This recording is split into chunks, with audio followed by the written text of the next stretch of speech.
राक्षसों के राजा रावण की राजधानी चारों ओर समुद्र से घिरी हुई थी।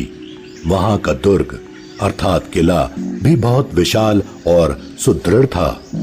उसके चारों ओर बलवान राक्षसों का पहरा लगा रहता था।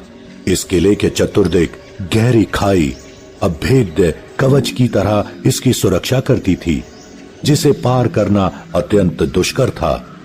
इस किले के भीतर एक वाटिका थी, जिसे अशोक वाटिका कहते थे। रावण ने माता सीता जी का हरण करके उन्हें इसी वाटिका में बंदनी बना रखा था। उनके आसपास चारों ओर भयानक राक्षसियों को पहरे पर बिठा रखा था। ऐसी स्थिति में किसी का भी सीता जी के पास पहुंच सकना एकदम असंभव जैसा था। सबसे बड़ी समस्या समुद्र को पार करने की थी। उसकी चौड़ाई 100 योजन 600 मील थी। बिना इसको पार किए किसी के लिए भी लंका पहुंचना असंभव था। सब लोग इस समस्या को लेकर बहुत ही चिंतित थे। अंगद ने सभी मुख्य सेनापतियों से समुद्र पार करने के विषय में अपनी अपनी शक्ति और बल का परिचय देने को कहा।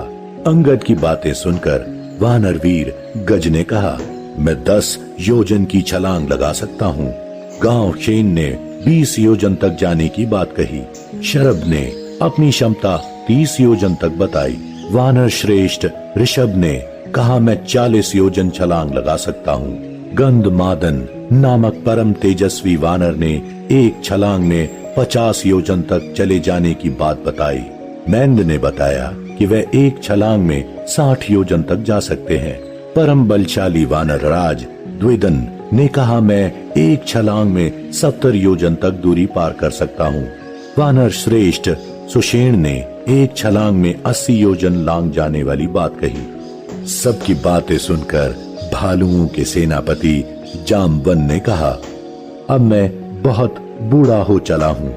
मुझ में पहले जैसा बल नहीं रह गया है, लेकिन मैं एक छलांग में 90 योजन तक चला जाऊंगा, इसमें कोई संदेह नहीं। अंगद ने कहा, मैं एक छलांग में इस 100 योजन चौड़े समुद्र को पार कर जाऊंगा, लेकिन लौटते समय भी मुझ में इतनी ही शक्ति रह पाएगी, इस बात को लेकर मेरे मन में संदेह है। अंगद की बातें सुनकर जामवन ने कहा, बाली पुत्र अंगद, तुम युवराज और सबके स्वामी हो, तुम्हें किसी प्रकार भी कहीं भेजा नहीं जा सकता। अंत में वृद्ध जामवन ने हनुमान जी को देखा। वह उस समय चुपचाप एक किनारे शांत बैठे हुए थे। जामवन ने कहा, वीरवर हनुमान, तुम इस तरह चुप्पी साध कर क्यों बैठे हो? तुम पवन देवता के पुत्र हो, उन्हीं के समान बलवान हो। तुम बल, बुद्धि, विवेक, शील में सर्वश्रेष्ठ हो।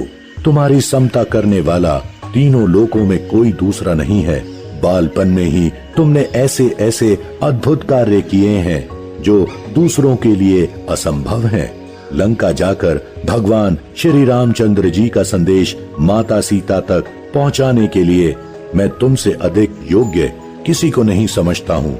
इस 100 योजन चौड़े समुद्र को लांग जाना तुम्हारे लिए कौन सी बड़ी बात है? तुम्हारा तो जन्म ही भगवान श्री रामचंद्र जी का कार्य पूरा करने के लिए हुआ है।